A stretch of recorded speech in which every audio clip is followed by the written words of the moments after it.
وزیراعظم شاہد خاقان عباسی کا کہنا ہے کہ دہشت گردی کے خلاف پاکستان کے لاکھوں فوجی جوان خدمات سر انجام دے رہے ہیں، جبکہ پاکستان نے دہشت گردی کے خلاف دنیا کا سب سے بڑا آپریشن کیا۔ ترجمان وزیر اعظم ہاؤس کے مطابق وزیر اعظم شاہد خاقان عباسی نے اقوام متحدہ میں کام کرنے والے پاکستانیوں سے ملاقات کی اور اس طرح انہوں نے اقوام متحدہ میں کام کرنے والے پاکستانیوں سے ملاقات کرنے والے پہلے پاکستانی وزیر اعظم ہونے کا شرف حاصل کیا۔ اس موقع پر انہوں نے اقوام متحدہ میں کام کرنے والے پاکستانیوں کو ملک کی معاشی بہتری سے متعلق بریف کیا۔ وزیر اعظم شاہد خاقان عباسی نے کہا کہ ملک میں سلامتی کی صورتحال بہتر اور جمہوریت مضبوط ہے۔ دہشت گردی کے خلاف پاکستان کے لاکھوں فوجی جوان خدمات سر انجام دے رہے ہیں، جبکہ اقوام متحدہ میں فرائض انجام دینے والے پاکستانی امن کے لیے کام کر رہے ہیں۔ انہوں نے مزید کہا کہ پاکستان نے دہشت گردی کے خلاف دنیا کا سب سے بڑا آپریشن کیا۔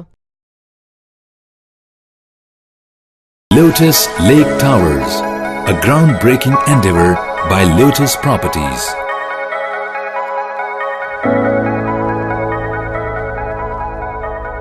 پاکستان میں پہلی مرتبہ حالات حاضرہ کے مختصر مگر جامع پروگرامز، خبروں، تبصروں کے علاوہ دیگر سماجی، تجارتی، ثقافتی، تفریحی، معلوماتی، مذہبی، تعلیمی، صحت اور بچوں کے پروگرامز صرف TNN TV پر۔